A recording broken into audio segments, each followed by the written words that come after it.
What's going on, everybody? Trey Lewellen here with the Kommerce Kings podcast. Today is going to be an epic treat, not only for you guys, but for me as well, because we have Mark Rosenberg, my own attorney, here out of New York with Tarter and Prinsky.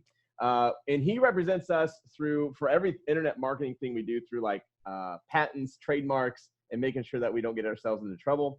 And so it's going to be an epic journey. So Mark, say hello, and we'll go. Hey, Trey. Good to see you. Hello, Mark. So Mark's out of New York. He was referred to us from another attorney that does emailing for us. So there's like an attorneys for email. And then we had a trademark issue, about 2 years ago now? Yeah, about 2 years ago. And we got sued for $2 million. Yeah, don't lighten the whole thing. But we got sued for $2 million. It was insane.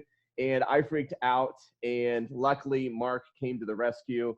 And we've become not only friends, but also, I guess you'd almost say business partners for as much money we exchange with one another. I think that's right. Yeah. My goal is to keep you out of trouble, and that's I think my colleagues have done a good job of that. Yes, absolutely. So, Mark called me, I don't know, maybe 2 weeks ago, and he's like, were you in London again still, or maybe you just got back home? I don't know.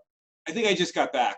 And he's like, I think I need to be on your podcast. And I was like, what are we going to talk about? He's like, well, everything that is all about law around internet marketing. I was like, you know what? I have not seen or heard of a podcast that has done that, and how I'm willing to kind of like pull back the curtain and like talk about the struggles that we went through as a company as a whole. And it'll probably bring back some amazing memories that I want to keep very, very deep inside me, but it'll be a lot of fun. And then Mark can obviously walk us through of like what to do, what to look out for, how to make sure stuff like that doesn't happen to you, even though it happened to us. And it's quite the story. So hang on, we're going to have a lot of fun together, right? Sounds good. Sounds good. So I'll just start off with how I kind of was introduced to the world of everybody wants to take your money and sue you. A sheriff walked into our door and he had a packet. I'm not exaggerating. It was like literally crazy thick. And he goes, "Hey, I'm here to serve you." And I was like, "Well, what are we being served for?" And he's like, "Oh, you're getting sued by a company, I guess. I don't know. I'm just a deliverer, and I just make sure that you receive it." And I remember turning to the first page, and it didn't just have like our company name, like ILMG. It had our company name, Bryceland's name, my name, and then like all the other companies that I was running. Like they were coming after not only the company, but like everything that we had. And it was the most terrifying moment of my life, because like in one day of sheriff arriving at my door, all these flashes like, oh, my life is totally over, because here, like now this company is gonna win all this money, like $2 million. Like that's incredibly a large amount of money and of funds, just to kind of be like, oh yeah, here you go. And I think I panicked for, who knows, maybe like 2 or 3 days. And Linda gave us Mark's number, who is our other attorney. And she said, call Mark. He's the main man that you got to talk to. He deals with this stuff. But not only does he deal with trademarks and patents, I just want to make sure I'm clear, is he is extremely familiar with affiliates, marketing, online e-commerce. So he knows that world, which is like a relief, because I don't want to be teaching attorneys of like the internet marketing world. Mark knew that already, which was a sigh of relief. And he says, I'll be able to help you. So Mark, I want you to kind of take over and kind of walk us through not only our case, because you helped solve our case, but other cases you've been through, and what to look out for, and how to not get yourself in trouble, and why did we get sued? Like we didn't do anything wrong. Yours, you really didn't do anything wrong. And let's start at the beginning. I really did walk you back to the edge. You were quite upset that you're being sued for $2 million. And I said, don't worry about it. I'll take care of it. And I was like, easy for you to say. It's not your $2 million. Right, exactly. Let me just give a little background. Trey was selling a product. It was a flashlight. Yep. And the manufacturer of the flashlight gave ILMG a video ad. And for about 10 seconds in that about 2-minute ad, it showed a third-party trademark that supposedly the light bulb in the flashlight was manufactured by. And Trey thought, and rightfully thought, okay, that's fine, because I've been told by the manufacturer that is the manufacturer of the light bulb. Well, it turns out that was not the case. And this very large, publicly traded light bulb company sued ILMG and Trey and Bryceland and the rest. Yep. And my job was to get Trey and everyone else out of that case as quickly and cheaply as possible. And unfortunately, when you're in litigation, cheap is a relative term. Mm-hmm. So what I first did is found out what Trey was doing, what ILMG was doing. And they were selling flashlights. I believe there was no brand name on them. Am I correct? Or there was a Lumitac G700. G700. G700, which was their own trademark, which in fact they had trademark registrations for.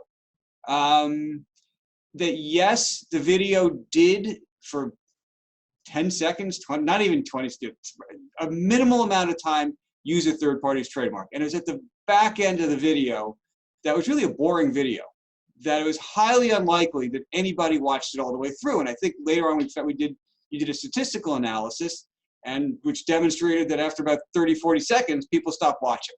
Yep. Making matters more difficult, and this is very common in affiliate marketing cases, is that usually the plaintiff's attorney has no idea what affiliate marketing is and cannot believe that the merchant who uses the network has no idea who's advertising his product and has no idea what the ads are. And that was half the battle here of convincing the other attorney that ILMG really had no idea what was going on, and that didn't know who the names of its affiliates other than some alphanumeric code, and has no communications with its affiliates because the networks won't let you have communications with the affiliates. And that is always a battle when getting in these fights with trademark owners regarding affiliate marketing. Eventually, we got through to the other side that ILMG really, that one, it was operating in good faith. That as soon as Trey got the lawsuit, it contacted the manufacturer of the flashlight, who gave representations on the manufacturer's, the light bulb manufacturer's letterhead that yes, this is legit, that the light bulb was purchased from a authorized distributor in China and put into the flashlight that ILMG was selling. Well, it turns out that these letters of authenticity were counterfeit. And unfortunately, this stuff happens in China. When you're dealing with Chinese companies, particularly when you're buying via Alibaba, it can happen. And what ILMG was known as in the law is an innocent infringer. And when you're dealing with trademark infringement, an innocent infringer, it's very hard to get damages against the innocent infringer. That the plaintiff, the light bulb manufacturer, has to show that it lost sales. This company could not show that. And because ILMG was innocent, it did nothing wrong. It thought it was really selling legitimate product. And then the ad was it's a 10-second part of an ad that nobody watched. We were able to settle this case at a fair value. That it was cheaper to settle than to fight, both in terms of dollar-wise and then in terms of stress-wise for the client, for Trey and ILMG and Bryceland. Yeah, it was pretty nuts. So it went over a year, right? Oh, well over a year, yeah. Yeah, it lasted over a year. And I'm thinking, okay, this is going to be over and out for 2 months. And just personally, like the things that are going on in my life during this whole case was all I could think about is all my efforts and all my work is just paying these guys. And I really got down on it. Like it really hurt me inside that it's like, well, what's the point of waking up today? What's the point of going in and creating a new idea or creating a new space or selling even more products, because all that money is just going to go to these guys. And I'm going to get like, that's part of the fun. That's part of the score. And when that happens, like I got in my head, and as Tony Robbins says, when you get in your head, you're dead. And I was dead. I was in my head and I was dead. And luckily Mark was able to walk me through of things that have happened. And I'd always call him like, okay, well, how much do you think it's going to cost us? Like, what do you think we're going to sell at? Like, what do you really think? And then, but what was probably more eye-opening was the word and the power of the word subpoena. I couldn't believe that people could just subpoena realistically whatever they wanted through the federal court. And the federal court was just like, oh yeah, that's okay. Just, here's a signature, and Mr. Lewellen has to reveal that stuff. I mean, it was the craziest of stuff, things that didn't even like need to be seen. I'm just like, wow, like your whole life is just torn open. And ILMG's network got subpoenaed. It had to identify all the I think the network was also fulfilling the shipments. So they had to reveal everybody who the flashlight was sold to, which is all individuals throughout the United States, and I think overseas as well, and had to reveal all the affiliates and their sales. And it's crazy. It's crazy. Unfortunately, that's how litigation works. It's crazy. And what I told you from the beginning is, I'll do the worrying. That's my job. Yeah. And I tried, but you know, litigation is very stressful from the defendant's point of view, and it's very time consuming. And it pulls you, besides the stress, it pulls you away from the ability to do your job, to make money, to come up with new projects, new ideas. Yeah, it really does. And like, I don't want anybody ever to go through that. That's why I'm willing to bring on Mark and like talk about these stories and how revealing they are and how hurtful they can be. And just to give you guys an idea, well, I went to a hypnotherapist like 7-8 months ago, and I was telling him the stories how this kept me awake, of like how I'd have panic attacks and things like that. And he goes, "It sounds like you have PTSD." And I was like, "Post-traumatic stress disorder? Like, I thought that was only for the military." And he goes, "Oh no, it can happen through things like such as this." And luckily through hypnotherapy, he was able to kind of like resolve and take a lot of those mental blocks away, where I could go out and like recreate and be the visionary that I'm true to be. And it was really good. Like, as much as it sucked to go through this entire year of a process, looking back on it, I'm not as worried if I would get sued again. You know, because it's like, okay, I know the patterns of what a lawsuit looks like and what that litigation is going to work on. And the same thing is with Mark. You know, he talks about, you know, let me do all the worrying. Well, I was definitely worrying every single day. You know, am I going to lose my house? Am I going to lose my cars? Am I going to have food to feed the family? That's what goes on in your head. And I'm glad I was able to go through that. You know, like, I see it as a blessing, because as we grow and get bigger, like, obviously those things are probably just going to have to come anyways. Like, it just does. People come and get you, because you not only look after little guys like us, Mark, you actually look at some huge retailers that you yes, I do everything from little smaller than you to these mom and pop affiliates who unfortunately have gotten themselves in trouble, to multi-billion national retailers. Yep. And everything in between. You know, and it's, you know, you're saying how you've gotten used to it. It's a bad thing to get used to, but unfortunately in this country, litigation is the cost of doing business. And I have a client who's a network. It's run by two individuals. And the first time they got sued, one of them was, you know, it was so stressful, he was ready to quit the industry. And now, you know, they get sued unfortunately once a year. And it's not nothing, but it's a lot less stressful because now you understand the patterns. Yeah, you understand the patterns of it. Like, people are going to come and get you no matter what. If someone sees you're making money, they're going to figure out how to do it. I mean, we could talk about emails, and people would just sign up for our email account and then say they pressed unsubscribe. I don't know if they did or not. You know, there's no way to track that. And then they would wait to get 1,000 emails, then try to charge you $1,000 per email. Like, there's just people who plant those seeds to go make, like, that's how they make a living. Yes. And the company that was suing us, they put it on their website, like, who they're suing. And they said that it goes towards technological research of some sort. I think that's a lot of BS, but who knows, right? Like, that's how they make it. It goes into their Lamborghini. Yeah, it does. It absolutely does. There's a lawyer in California who's actually famous for that he's a sole practitioner, and he signs up and then hits unsubscribe, and then when the unsubscribe doesn't go through quickly enough, he sues. Yeah, it's nuts. Like, that's a loophole that's out there, and they know they can sue, and they feel good about it, and I guess they can sleep at night. Me, not so much, right? So I want to walk through, like, it's funny. I remember sitting in your office in New York. We had like 3 days with you, which was the cheapest vacation I think I've ever taken. And I'm sitting there, and your shelf, which is actually behind you, your shelf had all these cool little products. Like, I'm a geek for all these little products out of China, like a lot of fun. And I remember just asking you about some products. You're like, "Oh yeah, all these are lawsuit products." I was like, "Holy smokes, that's amazing."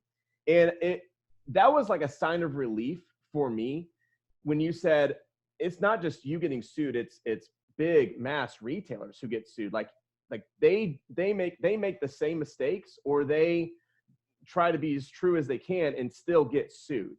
And it's like, if these mass retailers are getting sued, then that just shows like everybody gets sued anyways. Like, there's no real like getting around it. It's just mitigating it, is kind of how you've said.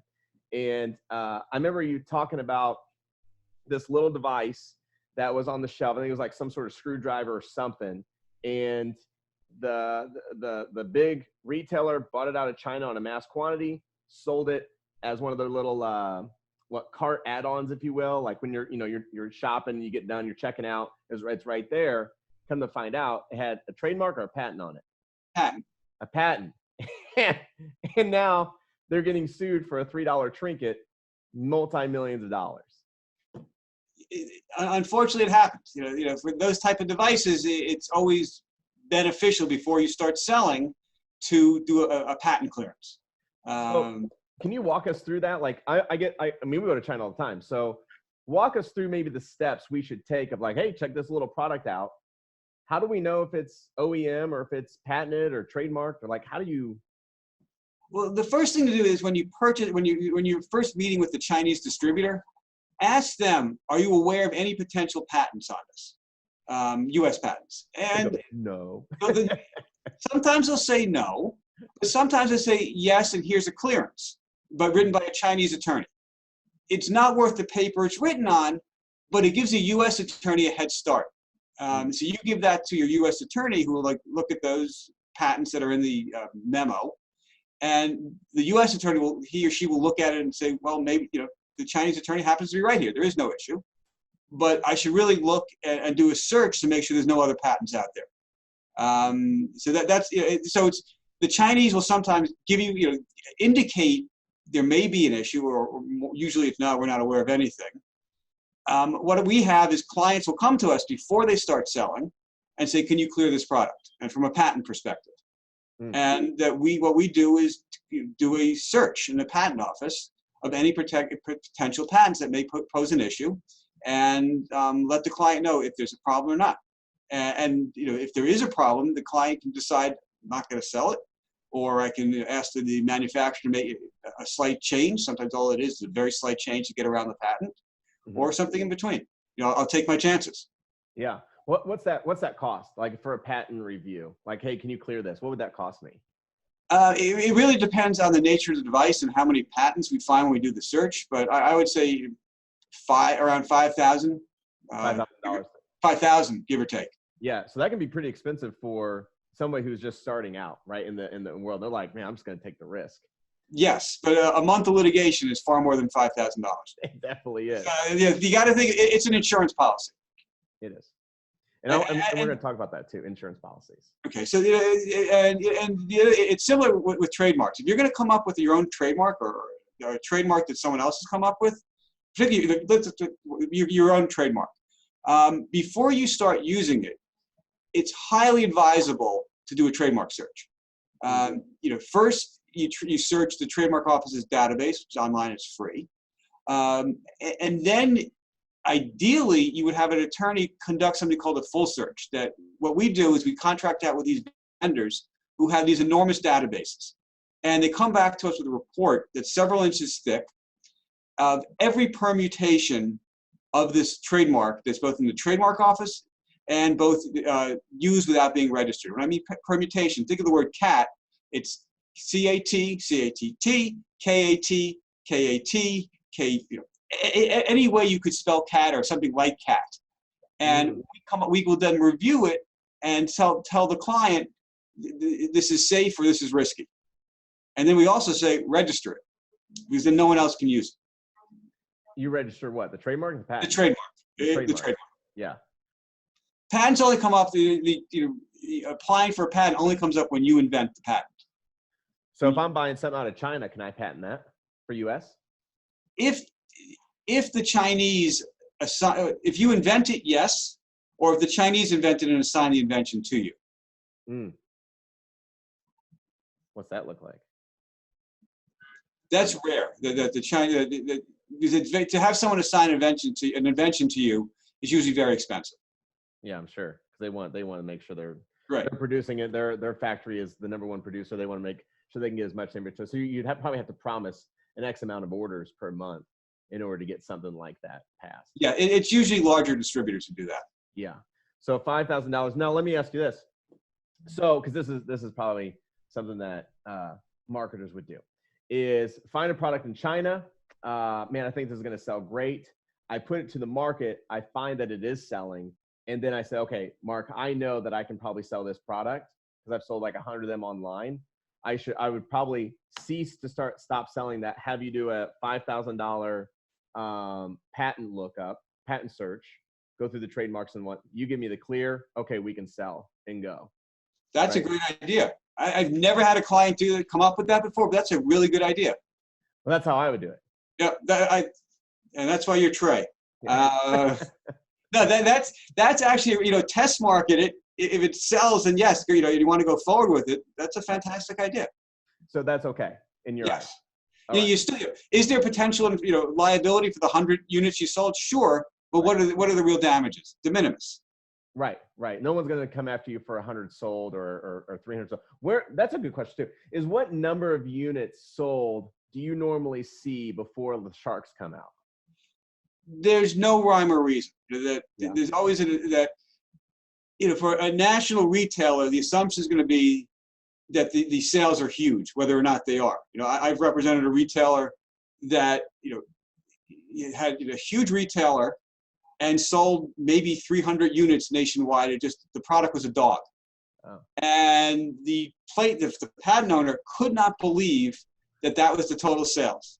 And we showed him the invoices and purchase orders. It really was the sales. Unfortunately, you sued on a dog of a product. So there's no rhyme or reason. And there's other products you cannot believe that people really want to buy, and hundreds upon hundreds of thousands of sales, of units of sales.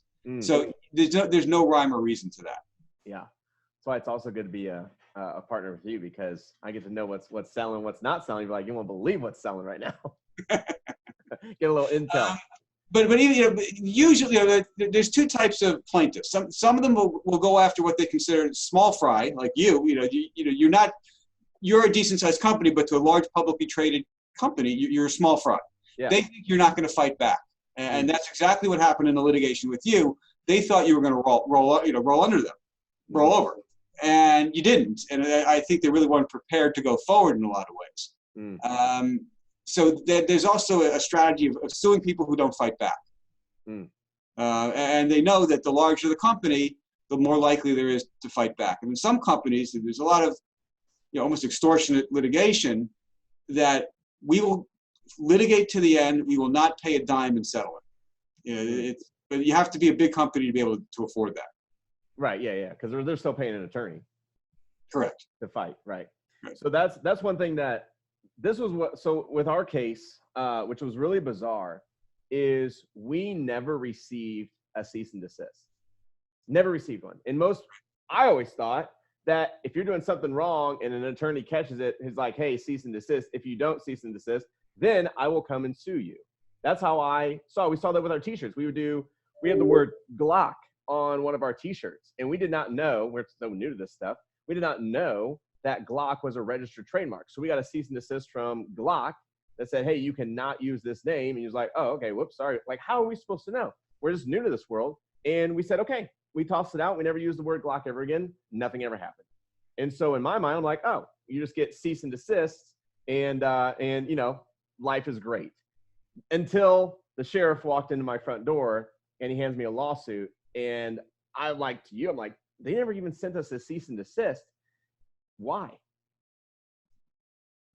And I think that you compare the Glock to what you dealt with. Glock was not in it to make money.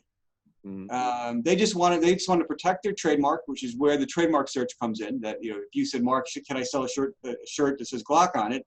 Would have searched and said absolutely not. Someone that's a large company owns a registered trademark for that. But with what you dealt with in terms of litigation, it was almost a money-making enterprise for the trademark owner and its attorneys. And if they send a cease and desist, you're going to stop selling. So there's less damages. So they want you to sell to the last minute, and then sue, and then you for them cut a settlement based on the number of units you sold and the dollars you've made. So that's the difference. A lot of the larger companies, they just want you to stop. But there's some that they're in it for the money. Yep. And that's you're bringing up all cool little points, because I'm bringing the memories back. So why, you know, in our case, and I think it's in a lot of cases, that, and I don't believe the word is consignment. I think it's something else where they get paid on the winnings. Contingency. And that's what was happening with our case. Yes. They were on contingency, which means, can you explain that? So a contingency fee case is that the plaintiff retains an attorney. The plaintiff doesn't pay the attorney anything. However, if the plaintiff wins or there's a settlement, the attorney gets an agreed upon percentage of the recovery. Mm-hmm. So typically it's 33%.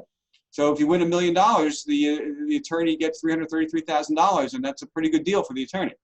But if the plaintiff loses, the attorney gets nothing.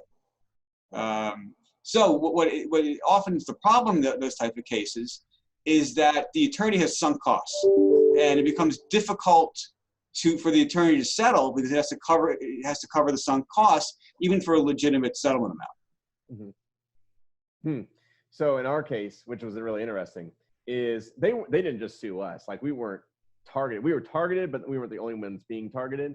This attorney office looked as if they were out just looking for this dude's name and anybody they could go sue. And then what's crazy is they just watched, like you said, they just watched us for probably a year and just watched what we did. And they were like, okay, I think they've sold X, Y, Z of units. Now we'll send the documentation versus, oh, hey, these guys are against trademark or policy. Send it here on month one. No, they waited like 12 months, if not more, of just watching us in the shadows and then came and attacked.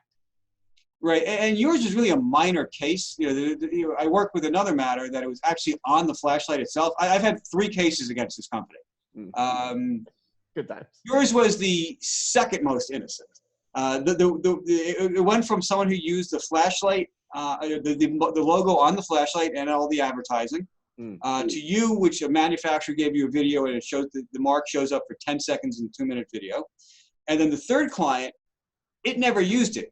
A handful of its affiliates, not to its knowledge, used the mark and ran comparative advertising that the merchant, had no idea about. Yes, correct. So those are the 3 different ways that this company sued. Yeah, and that's kind of what I wanted to talk about is the flashlight that we sold. It was replicated within about 4 months of launching. And we, of course, ran affiliates. Like, affiliates ran our products. They're, like, we didn't go out and market it. The affiliates did. And the thing you need to know about affiliates is they live in the gray world, the gray-black world of online marketing. So they do things like they'll break links. So basically, they'll have like 3 links in between where it starts and where it ends to cash in.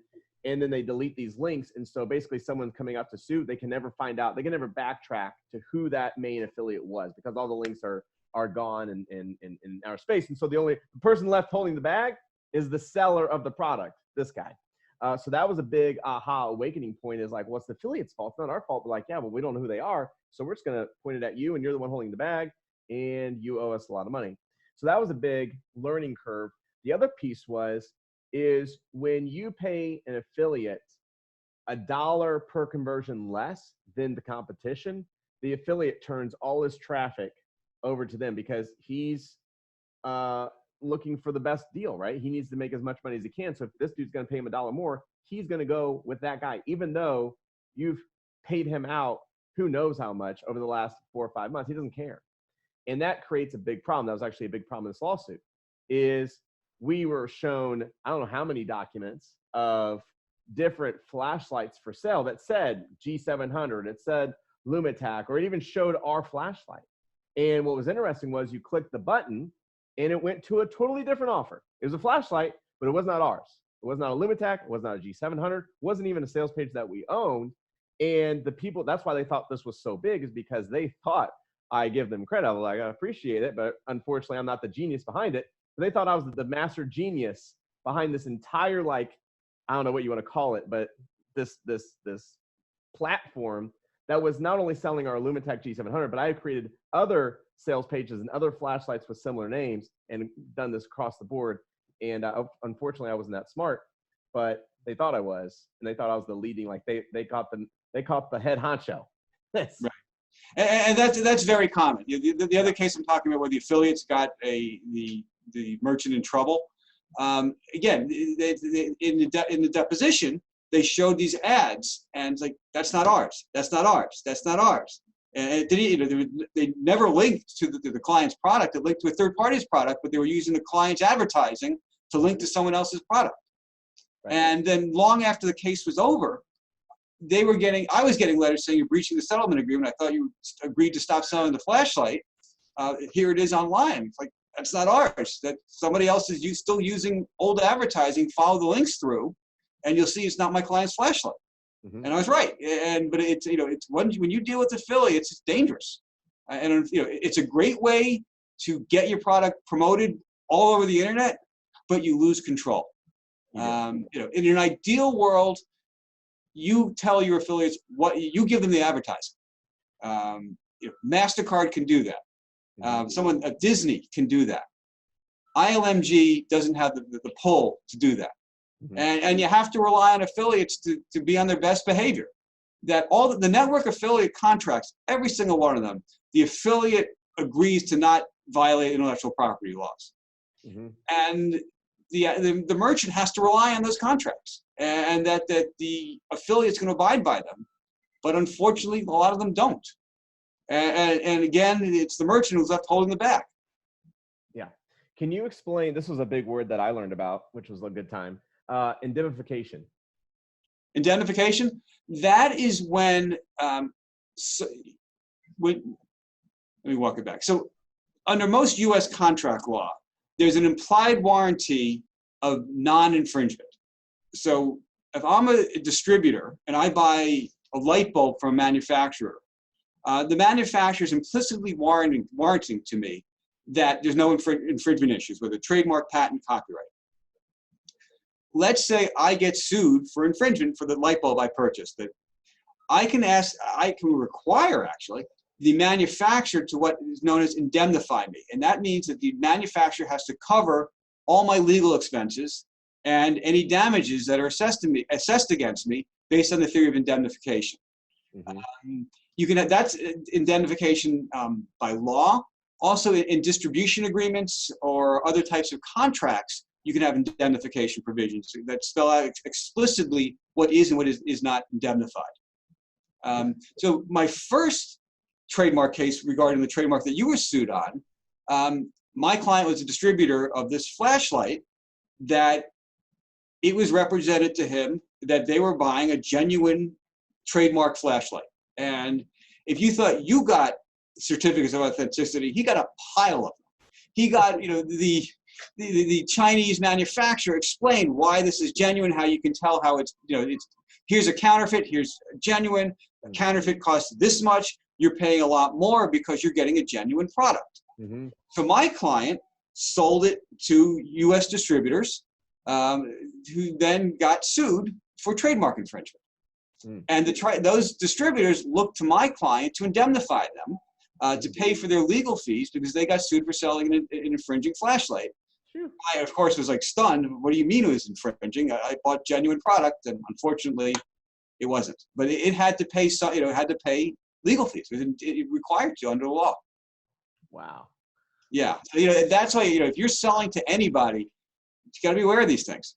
Yeah. It gets scary. Like everybody sees newsflash,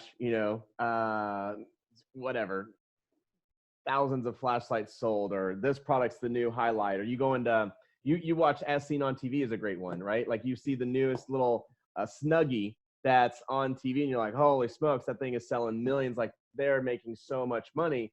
But the behind the scenes stuff is, oh man, it's a dark world sometimes of what's really going on and not aware to the public. The public is not aware. They just see, those big number signs rolling like, oh, that dude's a millionaire. Like he has no stress. He lives the best life.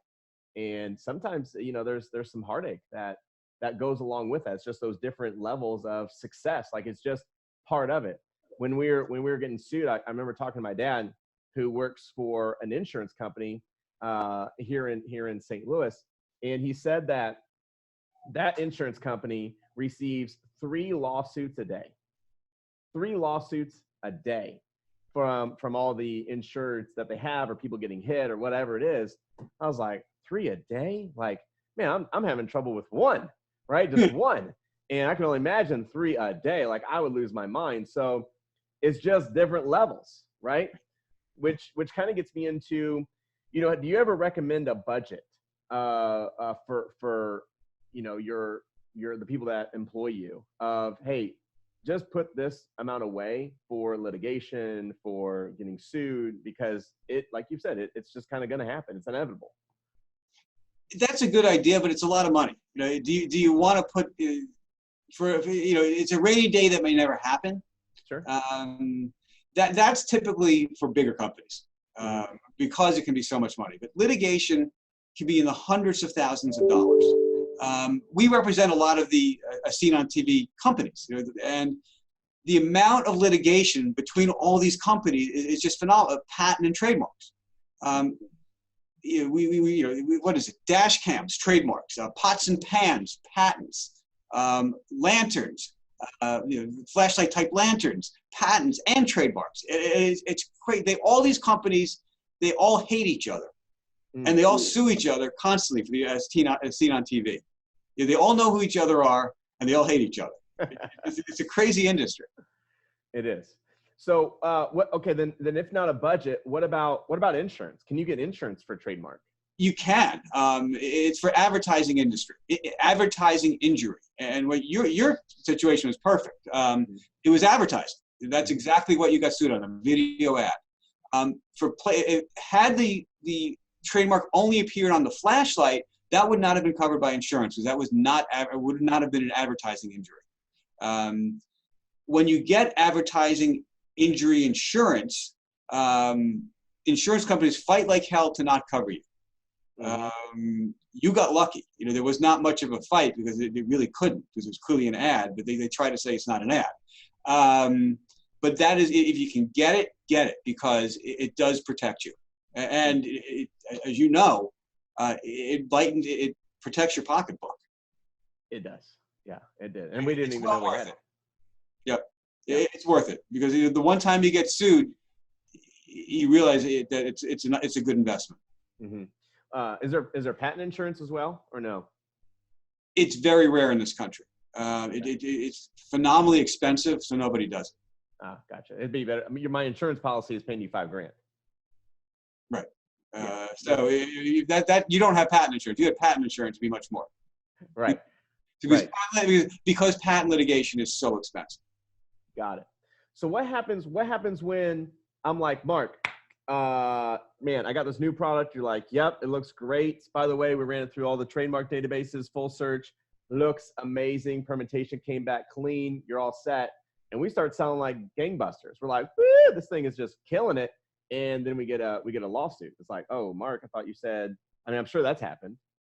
So it has. What does that look like? So when we clear a mark or a trademark or a patent, based on what we determine, you are in the clear. That doesn't mean that somebody's not going to disagree with us. But if there's ever a dispute, the odds are, the highly odds, that you have the better argument and you will prevail and you will be able to work this out. So there's no guarantees. Just because I say you're not infringing doesn't mean someone's not going to disagree with me, even though they're wrong. So there's always a risk. There's no guarantees, but by getting a search done in advance, a clearance done in advance, one, you significantly lessen the odds of either getting a cease and desist letter or getting sued.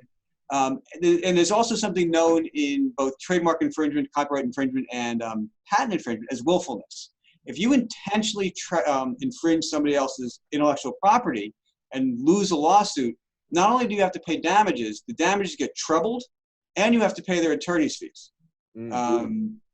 If you get a clearance done, it's more likely, besides that you're not going to get sued in the first place, but you're an innocent infringer, and that helps keep the damages down or make them go away entirely, and it protects you from being a willful infringer. Because if you have a real clearance done by a real attorney, the odds of a willful infringement are very small. No guarantees, but if you have your real estate attorney do a trademark search, they're going to say that was not a real search. Yeah. But if you have someone who knows the area of law, do a search and clear it for you, then the odds of being found a willful infringer go way down. And even in settlement negotiations, you're protected. Mm. What is there anything that I forgot to mention? Because this has all been great and informative, and I appreciate you taking the time to be on here. Yes, if you get a cease and desist letter, whether it's by email or regular mail or Federal Express, do not throw it out. You don't know how many times that happens. I spoke at affiliate conferences and they asked, what do I do when I get a cease and desist letter? I usually just toss them. That's a really bad idea. Get an attorney involved as soon as possible, because sometimes it's just a misunderstanding. Sometimes it can be worked out, and sometimes you have a problem.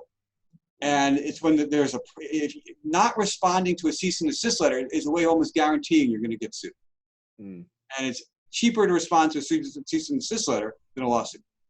Got it. I think, yeah, that's the main, the main issue I see when people get cease and desist letters is doing nothing. How do these guys find you, Mark? I speak, I write. Clients like you recommend me. A lot of it's just word of mouth. I've been in this space for a long time, and my name is kind of out there. Yeah. Yeah. Can you give us like your email or phone or office phone or however they want to do it? However they want to do it. Just should give my name and number. Yeah, of course. All right. My phone number is 212-216-1127, and it's M Rosenberg, ROSENBERG @tarterkrinsky.com. TARTERKRINSKY.com. Tarter Krinsky. There you go. That's it. And one last thing. Oh, the bonus. Yes, and there's more. Here's another good reason why you want to do a clearance before you start selling a new product, particularly trademark clearance, which are relatively cheaper than a patent clearance. You don't want to introduce a new product with a big bang in marketing. You're ready to go. You have a large amount of inventory with either it's on the trademarks on the packaging or on the product, and 3 days in you get a cease and desist letter, and you really are infringing someone else's trademark. Then what? Now you're stuck with the inventory. You're stuck with the investment you made in the marketing materials. Had you spent the relatively small amount on a clearance, this problem most likely would not have happened. Yeah. There you go. There's it. Mark, I appreciate you taking your time. We're going to go behind the scenes here in a minute with Kommerce Kings, but say bye to these guys. I appreciate it, guys. Take this guy, call him, give him a shout. And how do you do that? Do you do any like kind of inquiries or free first call, or like, hey, I got a question? Do you do anything like that? I do. If you just call me, I have a question. Can you help me? Yeah. A quick question, sure. Yeah. Okay. Major research, obviously not. Of course, yeah. Just like all attorneys, yeah. Don't waste his time. Do business with this man. Like he saves us a lot of money, that's for sure. And I'm sure he will do the same for you. That's my personal guarantee. Mark, I don't know if you can say that, but I'll say it for you. Thank you, Trey. Appreciate it. All right, guys. See you in the next one. Bye. Bye.